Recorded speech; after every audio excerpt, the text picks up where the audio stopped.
السلام عليكم ورحمة الله.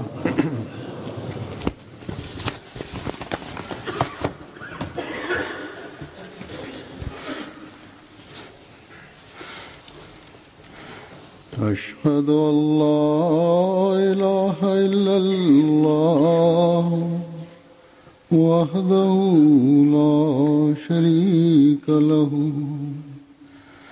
وأشهد أن محمدا عبده ورسوله أما بعد فأعوذ بالله من الشيطان الرجيم بسم الله الرحمن الرحيم الحمد لله رب العالمين الرحمن الرحيم مالك يوم الدين إياك نعبد وإياك نستعين اهدنا الصراط المستقيم صراط الذين أنعمت عليهم غير المغضوب عليهم ولا الضالين.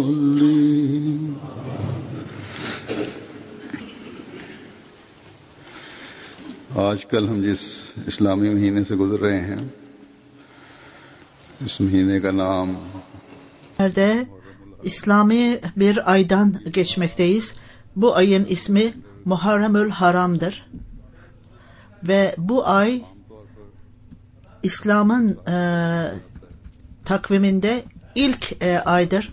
Genel olarak yeni yıl geldiğinde, yeni yıl başladığında ilk ayda biz genel olarak birbirimize iyi dileklerde bulunuruz. Son cuma hutbemde ben bazı yerlerde Muharrem'in başladığını, Perşembe veya Cuma günü başladığını söyledim. Dışarıda bir yerde ayakta duruyordum. Bir kişi bana tebrik ederim sizi dedi. Bu ne biçim tebrik etmekti? O gün bomba patlamıştı Irak'ta Şiilerin gösterilerinde ve birçok kişi şehit olmuştu. Yeni yılın başlangıcında normal olarak bizler birbirimize mutlu yıllar dileriz. Fakat yeni yıl bu ay takvimine ait yeni yıl başladığında doğru düşünen insanlar Müslümanlar arasında Allah-u Teala'nın sevgisi bulunan kalplerinde Allah-u Teala'nın sevgisi bulunanlar üzüntü duyarlar. Niçin böyle olmaktadır? Söylediğim gibi bombalar patlamıştır, kişiler ölmüştür. Herkes bilmektedir ki bu esas itibariyle bugünlerde hükümetlerden duyuru yapılmasına rağmen ve farklı ülemanın, hiziplerin duyuruları yapılmasına rağmen bunlar ya Şii ve Sünniler arasında anlaşmazlıklar vardır veya bazı yerlerde bu Şiilerin ibadet yerlerinde başka hiziplerden oraya saldırılarda bulunurlar ve kendilerini bir şey zannedenler onlar başkalarının elinde kukla olarak Şiilere saldırırlar ve birçok masum insanların hayatına son verirler. Onların arasında bazılarının hiçbir dini amaçları yoktur. Hatta herhangi bir aralarında dini anlaşmazlık bile yoktur. Sadece onlar hükümetleri başarısızlığa uğratmak isterler. Genel olarak Muharrem'in 10'unda, o günde gerçekten çok kritik olan bir gündür. Batı ülkelerinde yarın öyle bir korku yoktur. Fakat Doğu ülkelerinde bugün, Pakistan'da, belki başka ülkelerde de bu tehlike mevcuttur. O gün bu adaletsizlikler son derece aşırılığa gitmekte ve bazen farklı Şiilerin toplantılarında saldırılar, yine belirttiğim gibi o ilk gecede Şiilere saldırılmıştır. Pakistan'da, Karachi'de, Kuveyt'te, Savat'ta saldırılar yapılmıştır ve haberlerde de verildiği gibi belli yerlerde patlamalar olmuş ve birçok kişi hayatını kaybetmiştir. Rawalpindi'de hem dün hem de geçen gün patlamalar olmuştu ve dün 23 kişi ölmüştü bu saldırılardan dolayı. Şiilere yapılan bu saldırılarda Şiiler bunu fırsat bilerek bunun öcünü almaktadırlar ve bu çok tuhaf bir durumdur, Müslüman ümmetin durumu ve son derece tuhaftır gerçekten. Acınacak bir durumdur. Hangi karışıklıklar, farklılıklar varsa Müslümanlar arasında, onlar Müslüman hükümetler eğer onlar arasında bir ayrıcalık yaratıyorlarsa, hükümetler veya bazı ülkelerde, öyle ki bu ülkelerde azınlık hükümeti vardır. Çoğunlukta olanlar çok ciddi tepkilerde bulunurlar. Orada patlayıcı maddeler ve alet edevatlar vardır. Sonuç olarak bunda son bulur herkes. Azınlık olanlar fırsat bulduklarında büyük gruplara saldırırlar. Çoğunluğa saldırırlar. Ve bu noktada terörizme karşı savaş adına veya isyankar insanları yok etmek için hükümetler de masum insanların hayatlarına son vermektedirler. Hiç düşünmeden bombardıman yapmaktadırlar bu yerleri ve orada sayısız insanlar ölmektedirler ve binlerce kişi, kadın, erkek kendi ülkelerinde ölümün ağzına atılmaktadırlar ve aynı şeyler Suriye'de olmaktadır bugünlerde. Bundan dolayıdır ki İslam'a karşı olan güçler bunu fırsat bilerek özgürce istedikleri gibi davranmaktadırlar. İsrail'in Filistin'e saldırması ve bu Müslümanlar arasındaki anlaşmazlıklardan dolayıdır. Çünkü onlar birleşmemişlerdir. Hiçbir İslam ülkesinde bu dini farklılıklar siyasi ortamda olmamış olsun. Bütün ahlaki değerler yok olmuştur. Veya birbirlerine karşı onlar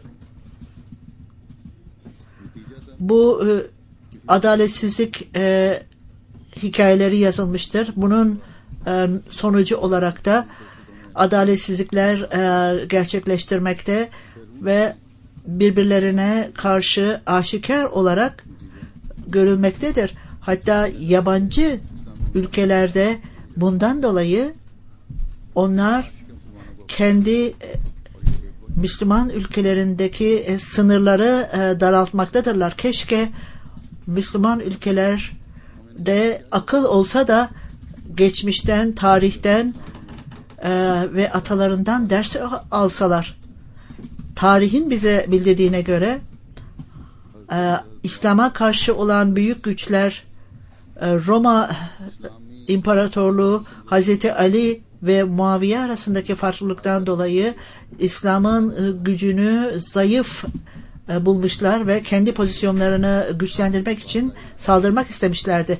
O arada Hazreti Muaviye bunu haber aldığında bir mesaj göndermişti krala ve bizim iç farklılıklarımız nedeniyle bize saldırmak istiyorsanız hiçbir zaman Müslümanlara saldırmayı düşünmeyiniz bile.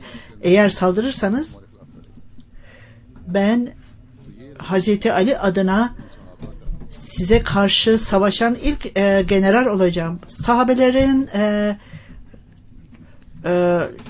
tepkisi buydu. Bizim bağlı olduğumuz sahabelerin durumu buydu. Bugün insanlar muhaliflerle birleşmekte ve Müslüman hükümetlere karşı planlar yapmaktadırlar ve kendilerine de Müslüman demektedirler. Evet, bir noktada bu ulema, sözde ulema, bu bir bölümü birlik olarak problemler yaratmaktadırlar ve Mesih Aleyhisselatü Vesselam'ın kurduğu cemaate karşı bir şeyler yapmaktadırlar ve kesin olarak kelime-i şehadete inananlara, La ilahe illallah Muhammed Resulullah'a inananlara zorla İslamiyet'in sınırlarından atmışlardır. Onlarda hiçbir şekilde bir korku yoktur. O peygamberin kelime-i şehadeti açıklanmakta ve biz onlar için bu kelime-i şehadet için hayatlarımızı ve onurlarımızı ortaya koyarız. Onun talimatı üzerinde düşünmek gerekir. Onun tavsiyesi üzerinde düşünmek gerekir. Onunla ilgili olarak Resul-i Ekrem sallallahu aleyhi ve sellem ne söylemişse hiç aldırış bile etmezler. Bu prensip olarak bir sahabeye ait değildir. Onlar kalpleri açılıp da bakılmış mıdır? Bu kelime-i şehadet samimi olarak söylenmiş midir, söylenmemiş midir? Bunlara bakmazlar. Bu ulemalar güya onların bilgileri vardır. Bunun dışına çıkmalıdırlar. Genel halkı yanlışça götüreceklerine onlara gerçeği söylemelidirler ve doğru olanı söylemelidirler. Onlar o Allah-u Teala'nın yüce arslanına bağlanmalıdırlar. Dini farklılıklar olmasına rağmen onları birleştirmelidirler ve dini savaş fikrini gidererek güzel İslamiyet'in talimatlarıyla zamanın Mesih'inin yolun ile düşmanların gücünü bitirmeli ve öyle insanlar olmalıdır ki bu insanları Resul-i Ekrem sallallahu aleyhi ve sellem'in bayrağı altına getirmelidirler. Ben Muharrem konusuyla başladım. Bugün bu zamanda ben bazı Mesih Aleyhisselatü Vesselam'ın yazılarından sizlere alıntılar vereceğim. Ki böylece bu Ahmediler de yeni gelen, cemaate yeni girenler de ve ayrıca gençler de bununla ilgili olarak bilgileri olmayanlar da bunu anlasınlar. Mesih Aleyhisselatü Vesselam nasıl bu ilahi insanların onurunu tesis etmiş ve sahabelerin statüsünü Şii ile Sünni arasındaki farklılığı gidermiştir. Allah-u Teala'nın talimatına göre o bütün Müslümanlar farklı dünyanın farklı yerlerinde yaşayanları bir araya getirmiş ve onlara ümmeti vahide bir ümmet olmayı, tek elde toplanmayı öğretmiştir. Ahmedi olmayanlar bazen bizim hutbelerimizi dinlemektedirler ve bizim ifadelerimizi dinlemektedirler. Onlar da bilmelidirler ki bu çağda Rohamaho Beynahu olmak için bunun gerçek talimatı nedir? Onlar bunun üzerinde düşünmeli, durmalıdırlar ve ne kadar bu kötü durumda Müslümanlar kalacaktır? Bu zalimlikleri yaparak, terörizmleri işleyerek ne kadar sürece bunlar kendilerini İslamiyet'e hizmet ettiklerini zannetmektedirler. Ve bu ne kadar uzun sürecektir? Onların bu lüzumsuz gayretleri sonucunda ne derece Müslüman olmayanlara İslamiyet'e saldırmak için fırsat vereceklerdir. Müslüman ülkelerde karışıklıklar ve düşüklükler vardır. ve ayrıca adaletsizlikler dolayı kendi ülkelerinde insanların birbirlerine adaletsizliklerinden dolayı belki o Müslüman ülkelerde İslamiyet'e karşı olan insanların baskılarından dolayıdır. Bunun tek çaresi İslamiyet'in gerçek parlaklığını tekrar tesis etmek için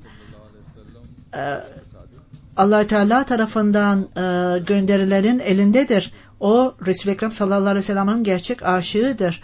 O Resul-i Ekrem sallallahu aleyhi ve sellem'in talimatını bütün dünyaya yaymak için gönderilmiştir. Mesih sallallahu aleyhi ve sellem o bu misyon için gönderilmişti.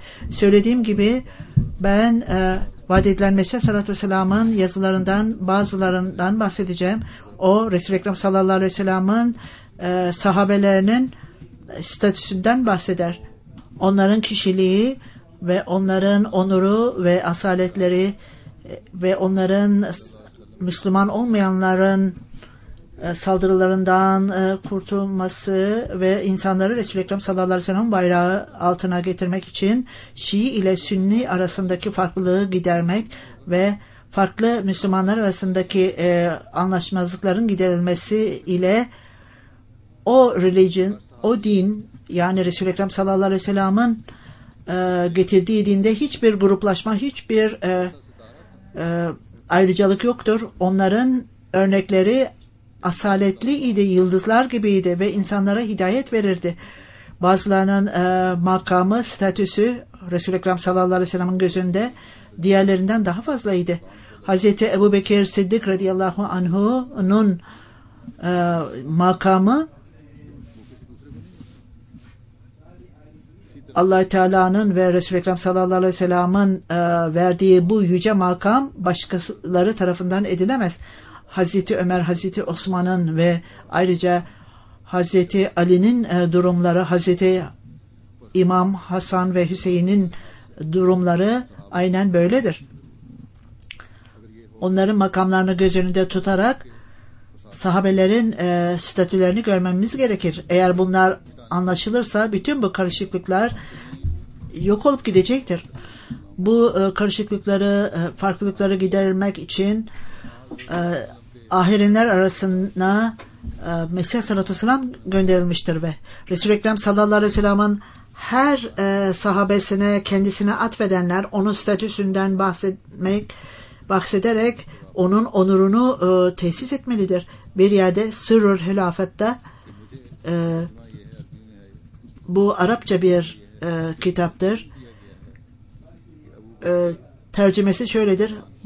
Bana bir bilgi verilmiştir. Hazreti Ebu Bekir radıyallahu anhu en yüce seviyesi vardı sahabeler arasında ve hiç şüphesiz o ilk halife idi ve onunla ilgili olarak onun hilafetiyle ilgili olarak bir ayet inmişti.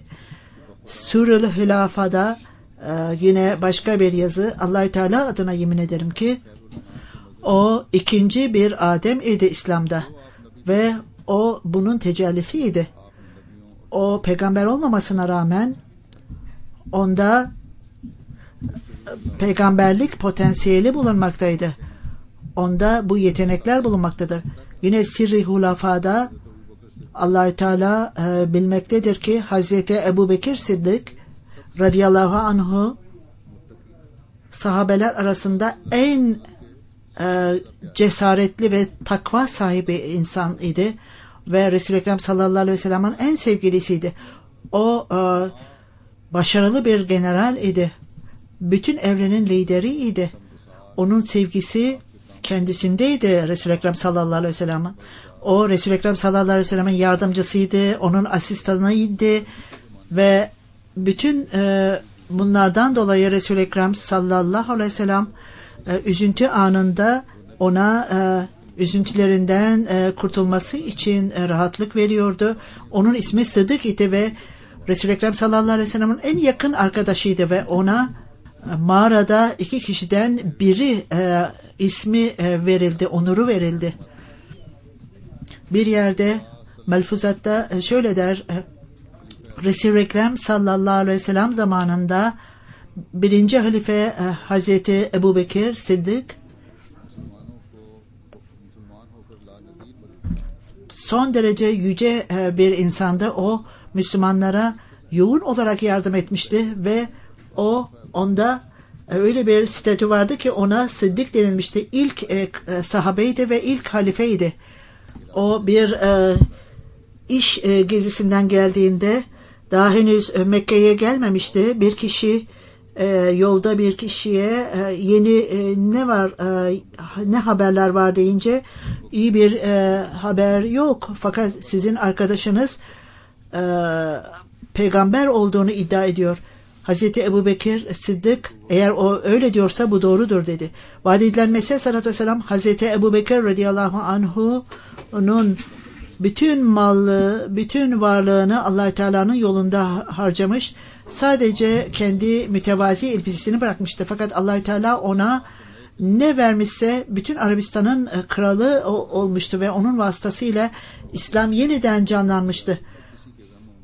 Onu İslamiyet'i bırakanlar tekrar dönmüşlerdi ve ona öyle şeyler verildi ki hayal bile edilemez. Hazreti Ömer radıyallahu anhu ile ilgili olarak vaat edilen Mesih sallallahu aleyhi ve sellem Hazreti Ömer'in statüsünü bilmektesiniz. Onun pozisyonu ne kadar yücedir. Öyle ki bazen onun düşüncesi ve fikirlerine göre Kur'an-ı Kerim nazil olmaktaydı onunla ilgili olarak. Hadiste de şeytan Hazreti Ömer'in gölgesinden kaçardı. Bir hadise göre eğer herhangi bir benden sonra bir peygamber olmuş olsaydı bu Hazreti Ömer olurdu. Yine aynı hadis muhaddes insanlar arasında vardı fakat benim ümmetimde bir muhaddes olursa bu Hazreti Ömer'dir. Hazreti Ömer'le ilgili Mesih sallallahu aleyhi ve sellem şöyle der. Hazreti Ömer vahiy alırdı ve o kendisini buna değer bulmazdı. Değersiz bulurdu kendisini. İmamet Hakk'a Allah-u Teala'nın yeryüzüne tesis ettiği bu imamette bir payının olmasını istemezdi.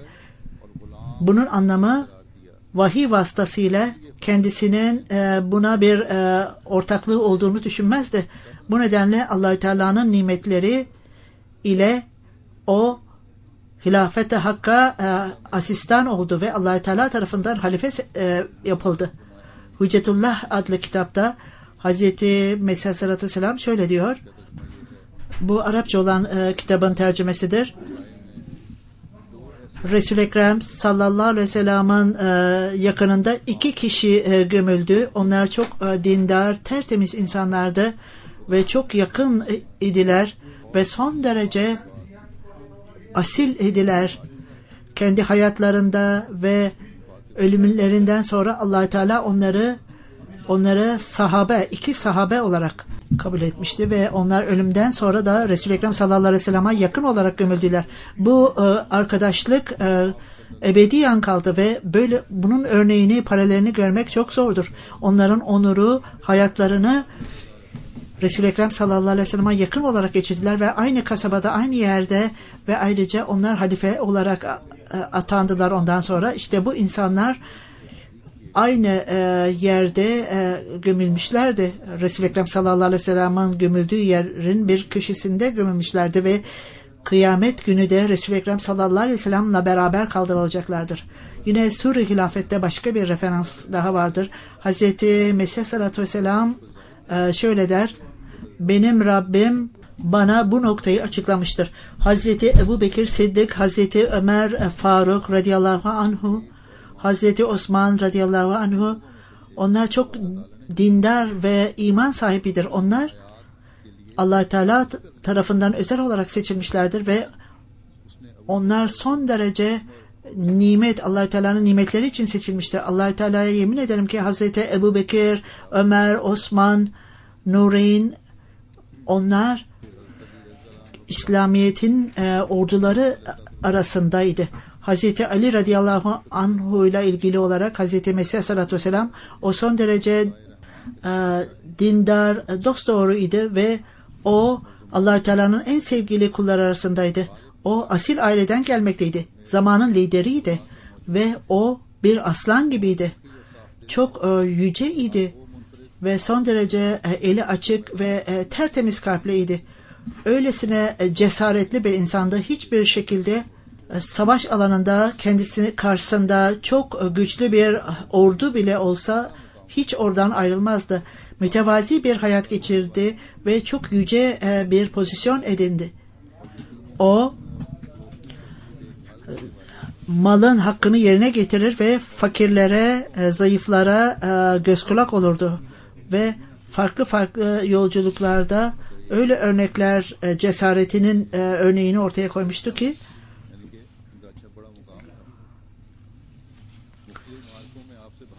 çok aralarında çok özel bir yeri vardır. Birçok seyahatlerde cesareti gösterdi.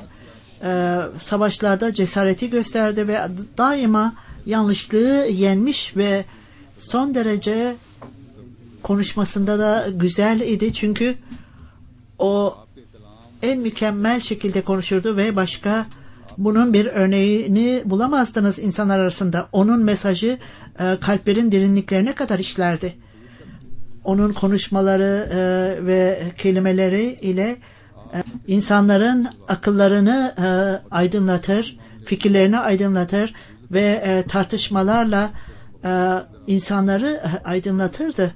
Kim kendi yerinde yüce ise ona boyun eğerdi ve farklı farklı durumlarda çok belirgindi. Onlar o lüzumsuz yolu takip ediyor diyenler çok saçma konuşmaktadır. Başkalarına iyilikte teşvik ederdi ve insanlara fakirleri beslemeyi tavsiye ederdi ve hiçbir zaman dilenmeyenlere göz kulak olurdu. Yiyecek isteyenlere, dilenenlere, burada ısrar gösterenlere de dilenmekte, onlara da göz kulak olur ve ihtiyaçlarını verirdi. Aynen onun gibi o ilahi kitaptan en çok istifade edenler arasındaydı ve ona bu ilahi kitabı anlama, derinlemesine anlama kabiliyeti verilmişti. O Kur'an-ı Kerim'in anlamını derinlemesine anlardı. Kur'an-ı Kerim'in bilgisi manevi bir süt gibiydi ve bunda bu kaptan gerçekten özel bir anlayış elde edilmişti.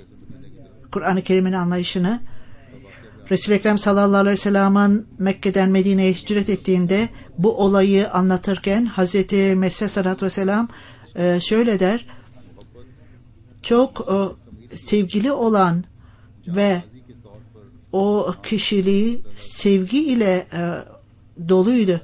Fedakarlık yoluyla kendi hayatını ortaya koymuştu. Resul-i Ekrem sallallahu aleyhi ve sellem talimatı ile o kendi yatağına uzanmıştı ve böylece muhaliflerin habercileri hiçbir şekilde Resul-i Ekrem sallallahu aleyhi ve sellem'in ortadan kaybolmasıyla ilgili olarak araştırma yapmamalıydılar ve onu Resul-i Ekrem sallallahu aleyhi ve sellem zannederek orada kalmalarını sağlamıştı Hazreti Ali. Fars dilinde o şöyle der: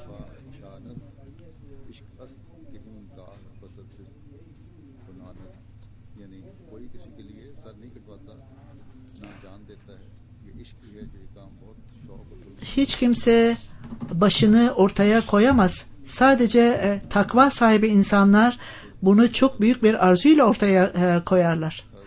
Hazreti Mesih sallallahu aleyhi ve sellem şöyle der Hazreti Ali ile ilgili olarak, Hazreti İmam'la ilgili olarak, kendi benzerliğiyle ilgili olarak, ben çok hassas benzerliğim vardır Hazreti Ali ve Hazreti İmam ve Hüseyin'le ilgili olarak. Başka insanlar bunu bilmezler. Hiç şüphesiz ben Hazreti Ali'yi ve çocuklarını çok sevmekteyim. Benim ona herhangi bir düşmanlıkta bulunanlara da benim düşmanlığım vardır. Hazreti İmam ve Hasan Hüseyin'le ilgili olarak kendi asilliklerini yapmışlar, başarılarını elde etmişler ve onlarla ilgili olarak Hazreti İmam Hasan benim anlayışıma göre çok harika şeyler yapmıştı ve o kendisini hilafetten bırakmıştı ve daha fazla kan dökülmesini istememişti ve böylece o kendisini hilafetten alıkoymuştu. Çünkü Hazreti İmam Hasan'dan pek mutlu değillerdi insanlar.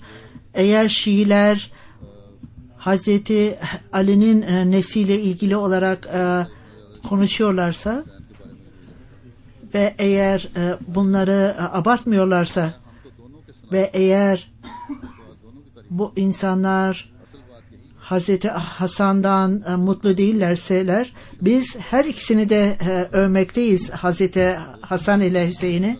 Esas itibariyle herkesin özel bir yeteneği ve potansiyeli vardır. Hazreti İmam Hüseyin radıyallahu anh'un Müslümanlar arasında kan dökülmesini istemiyordu ve o barışı istiyordu. Hazreti İmam Hüseyin radıyallahu anh'u biadını asil olmayan birinin elinden yapmasını istemiyordu.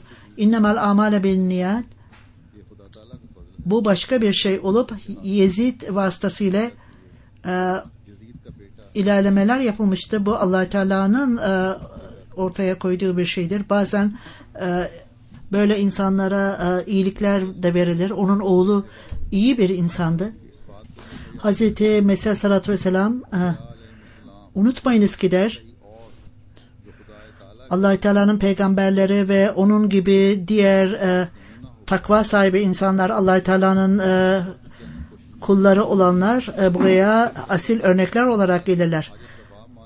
Bu örnekleri takip etmeyen insanlar bütün zorlukları gidereceklerini düşünenler aşırılığa giderler ve bazen insanlar onlara giderler ve onlara secde ederler ve onları sanki bütün zorlukları gidereceklerini zannederler. Böyle insanlar Allah Teala'nın gözünde hiçbir değeri yoktur. Bilakis onlar ölümlerinden sonra bu imamlar onlarla hiçbir ilişkileri yoktur. Aynen onun gibi Hazreti Ali ve Hazreti Hüseyin'i onların statüsünü sanki onlara ibadet ediyor gibi gösterir ve onları örneklerini takip etmezler. Hazreti İmam Hüseyin radıyallahu anhu onlardan memnun olmayacaktır. Peygamberler daima asil örnek için gelirler. Esas itibariyle onları takip etmek sizin hiçbir şey elde edilemez. Esas gerçek olan hareket onların yollarını, bu asil takva sahibi insanların örneklerini takip etmektir.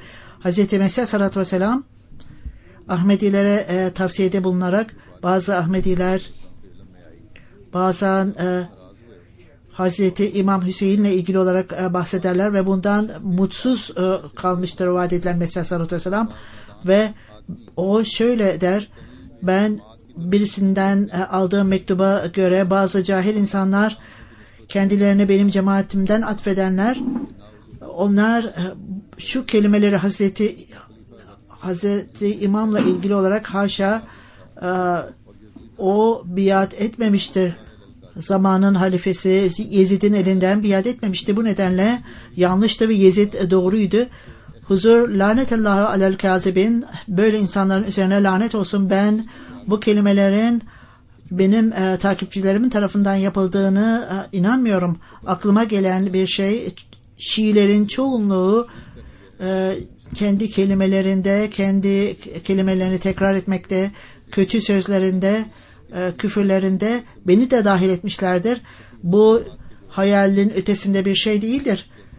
Dikkatsiz olan bir kişi bu gibi aptalca şeylere cevap verirken bunları söylemişlerdir. Bazı Hristiyanların çirkin sözlere Resul-i Ekrem sallallahu aleyhi ve sellem'e karşı belki de bir şey söylemiştir. Hazreti İsa Aleyhisselam'la ilgili olarak bir şey söylemiştir. Her neyse, bu duyuru vasıtasıyla ben cemaatimin üyelerine söylüyorum. Biz kesin olarak inanmaktayız ki Yezid son derece pis bir insandı ve aynen bu dünyanın bir solucanıydı. Ve bu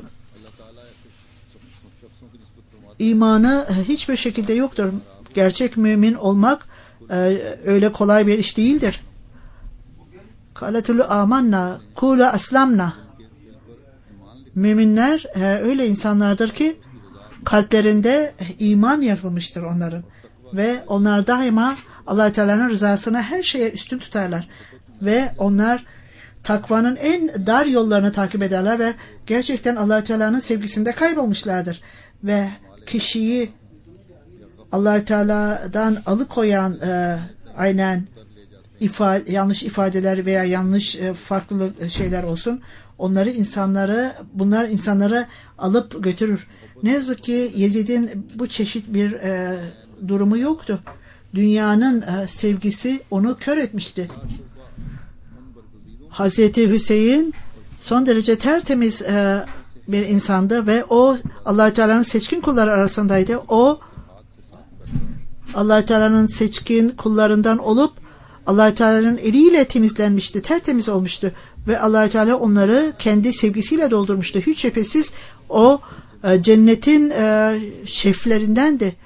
Ona karşı küçücük bir kızgınlığı olan kişi dinden ayrılmış olur.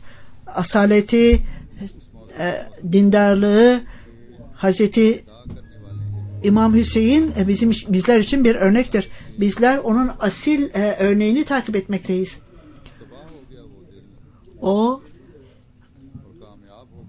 Allah-u Teala tarafından verildi. Ona düşman olan kişi tahrip olur. Başarılı olan kişi ona sevgisini gösterendir. Ve onun asaleti, onun cesareti, Allah-u Teala sevgisi ve bütün bunlar o çeşitte olup bütün bunları kendi kalbine almak isteyenler aynen o kişinin imajı gibi, aynanın önünde duran bir kişi gibidir.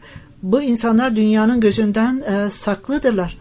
Gerçek makamının ne olduğunu nasıl bilebilir? Dünyanın gözü bunları tanıyamaz. Çünkü onlardan çok uzaktır. Bundan dolayıdır ki Hazreti İmam Hüseyin şehit olmuştu. Çünkü onu tanıyamamışlardı. Allah-u Teala'nın sevgilisi kimdi? O zamanın insanları tarafından sevilmişti. Ve böylece insanlar onu sevsinler. İmam Hüseyin'i aşağılayan kişiler yanlış anlamışlardır. Hazreti İmam Hüseyin'i aşağılayan veya başka liderler, dindar insanların liderlerini aşağılayanlar, onlar kendilerine bu çeşit dillerinden kötülükler çıkarsa kendi dinini kaybetmiş olur. Allah-u Teala onların düşmanı olur. Bu insanların düşmanı olanlar, eğer herhangi bir kişi kötü dil kullanırsa, birisi bana karşı küfür ederse, buna karşı büyük bir adaletsizlik, bu insanlara karşı kötü dil kullanmak günahtır. Benim statümü bilmeyenler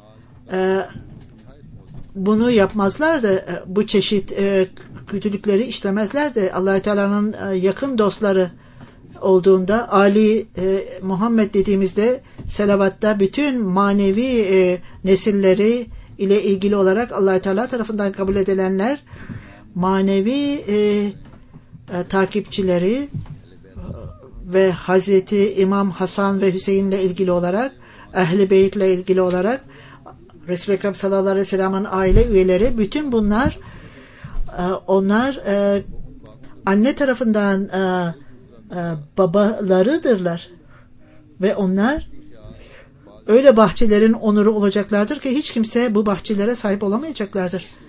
Bu öyle bir şeydir ki bu düşünceler bazı hiziplerde onlarda gerçek ruh ölmüştür ve onlar herhangi bir şekilde gerçekten Resul-i Ekrem sallallahu aleyhi ve sellem'in neslinden olmakla onların çok yanlış anlayışları vardır ve onlar hiçbir şekilde iyi tam olarak göremezler. Kim Hazreti İmam Hasan ve Hüseyin'in büyük mükemmellik olduğundan kim şüphe edebilir? Onlar hidayetin lideriydiler ve her ikisi de onlar bütün Resul-i Ekrem sallallahu aleyhi ve sellem'in âlindendi, neslindendi. Eğer Hazreti Hasan ve Hüseyin eğer Hazreti Resul-i Ekrem sallallahu aleyhi ve sellem'le akrabalığı olmamış olsaydılar bile esas itibariyle onlar manevi ilişkilerinden dolayı kendi ailesinin üyesi haline gelmişlerdi ve onlar Resul-i Ekrem sallallahu aleyhi ve sellem'den manevi hazineleri elde etmişlerdi.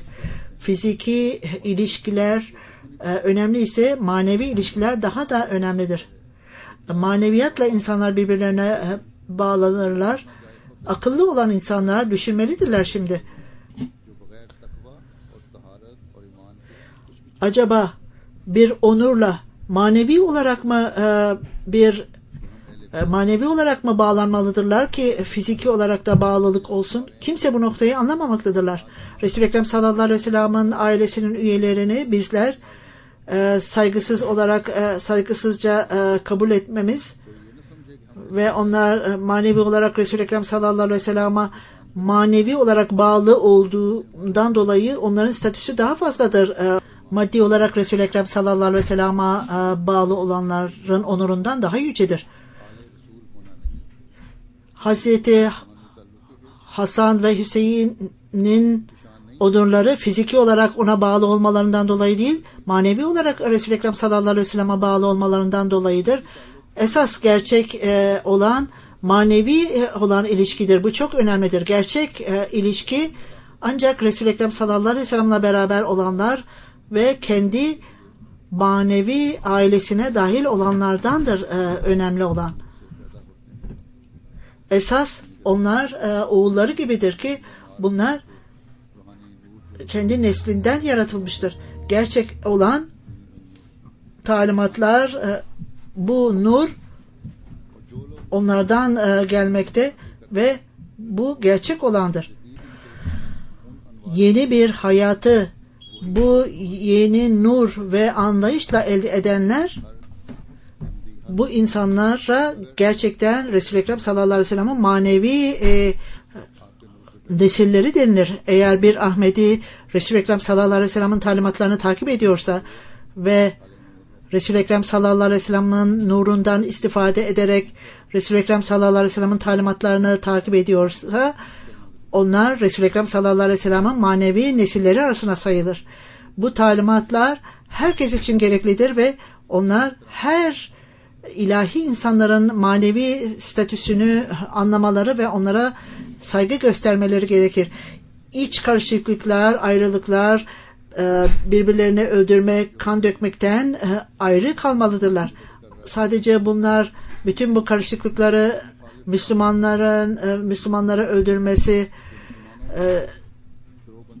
bu bazı İslam olmayanların etkisinden dolayı değildir. Müslümanlar arasında dahi hizipler yaratılmıştır ve onlar karışıklık yaratmaktan da sorumludur. Bazen kendileri bundan sorumludurlar.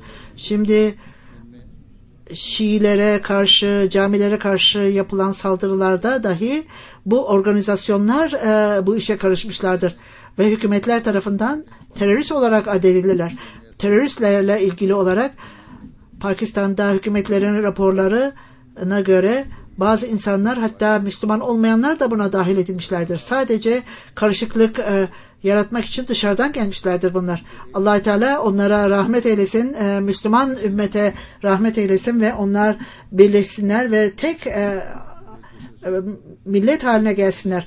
Ahmedilere diyorum ki başka milletler ve başka hizipler birbirlerinden öc alırlar.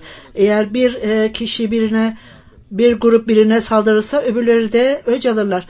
Vaat edilen Mesih Aleyhisselatü Vesselam'ın biadına geldikten sonra, onun cemaatinin üyesi olduktan sonra bütün bu adaletsizlikler, bizlere karşı yapılan adaletsizliklere karşı hiçbir şekilde başkasından öc almaya kalkışmayalım. Evet, bir şeye ihtiyaç vardır bu zamanda. Bu her birimizin her adaletsizlikten sonra, bize yapılan adaletsizliklerden sonra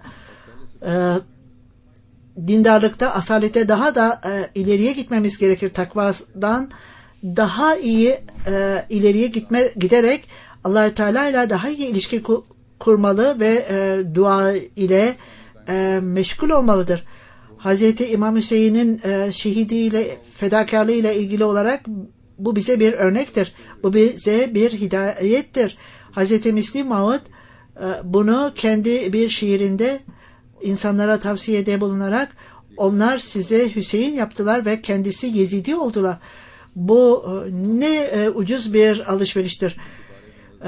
Düşmanlar okullarına ata dursunlar. Hazreti İmam Hüseyin radıyallahu anh'la ilgili olarak Hazreti Mesih aleyhissalatü vesselam onun cennet liderleri arasında olduğunu ve bize sabır ve sebatı gösterdi. O cennete gidecek yolu gösterdi bize. Bugünlerde özellikle bu Muharrem ayında siz kendiniz için dua ederken sebat göstermeniz için kendinize dua ederken ayrıca dua ediniz ki düşmanların kötülüklerinden korunarsınız. Rabbi külli şeyin hadimuka, Rabbi fafazna fensirnu verhamna. Bunu çok çok okuyunuz. Allahumma inna neceluke fi nurihim ve neuzuke min şururihim. Bu dua da çok sık sık söylenmelidir. Yoğun olarak söylenmelidir. Salavatla ilgili olarak birçok kereler bahsettim. Özellikle bu salavata dikkat ediniz. Allah-u Teala her Ahmedi'yi kendi koruması altında tutsun düşmanlara karşı ve bütün bu planlar, düşmanların yaptığı bütün planlar, bizlere karşı yaptığı planlar bize Allah-u Teala buna karşı yardım göstersin, bizlere rahmet eylesin ve bizleri her türlü Ahmediyet'in düşmanlarına karşı bizi korusun ve Ahmediyet'i korusun. Onların yaptığı, cemaate karşı yaptığı bütün planlar kendilerine dönsün ve Allah-u Teala bu planları kendilerine döndürsün ve bizleri gerçek Resul-i Ekrem sallallahu aleyhi ve sellem'in manevi nesillerinden eylesin. Hazreti Mesih sallallahu aleyhi ve sellem'in zikrettiği gibi gerçek statü manevi statüdür. Eğer fiziki nesillerinden ise ve manevi nesillerinin karakteri yoksa ve onun için bir gayret sarf etmiyorsa bunun hiçbir değeri yoktur der. Böyle olunca Allah-u Teala bütün bu nimetleri bize söz vermiştir. Ve kendimize her zaman dikkat etmeliyiz. Ne zaman salavat getirirsek kendimizi analize etmeliyiz. Bizler ne derece elimizden geldiği kadar bu salavattan istifade etmekteyiz ve ne kadar bizler Resul-i Ekrem sallallahu aleyhi ve sellem'in talimatlarına uymaktayız ve ne kadar bu zamanın imamına katılmakla ne derece bizler Kur'an-ı Kerim'in talimatlarını hayatımıza uygulamaktayız. Allah-u Teala bu zikredilen İslamiyet'in dindar insanlarını onlara ve bizlere karşı yapılan haksızlıklarla bazı hükümetler bu haksızlığın bir parçası haline gelmektedir. Bu bizi daha da Allah-u Teala'ya yaklaştırmalı ve bizim fedakarlıklarımızla doğru düşünen insanları Ahmediyet'e getirmeliyiz. Bizler gerçek İslam olan Ahmediyet'te böylece İslamiyet'in ve Ahmediyet'in zaferine gerçekten şahit olabiliriz. İsrail'in Filistin'de yaptığını daha önceden de bahsettim. Özellikle bunlar için de dua ediniz. Adaletsizlikten insanları korusun. İsrail açıklamada bulunarak biz terörde yaşayamayız dediler. İlk önce onlar saldırdılar ve insanları öldürdükten sonra cevap aldıklarında biz şimdi kötü bir durumdayız ve biz korku içindeyiz derler. Bu adaletsizlikteyiz ve dünyanın insanları da Müslümanların herhangi bir bağımsızlığı, belirginliği yoktur derler. Allah-u Teala bütün masum insanlara, Filistinlilere yardım etsin ve her türlü adaletsizlikten, baskıdan korusun. Amin.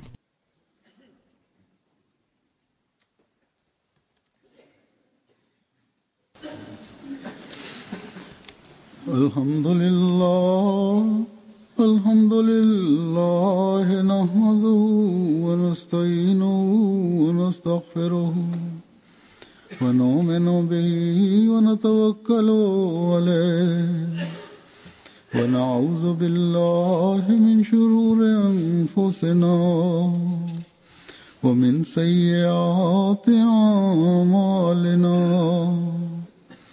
من يهده الله فلا مضل له ومن يضلل فلا هادي له ونشهد أن لا إله إلا الله ونشهد أن محمدا عبده ورسوله عباد الله رحمكم الله إن الله يأمر بالعدل والإحسان وإيتاء ذي القربى وينهى عن الفحشاء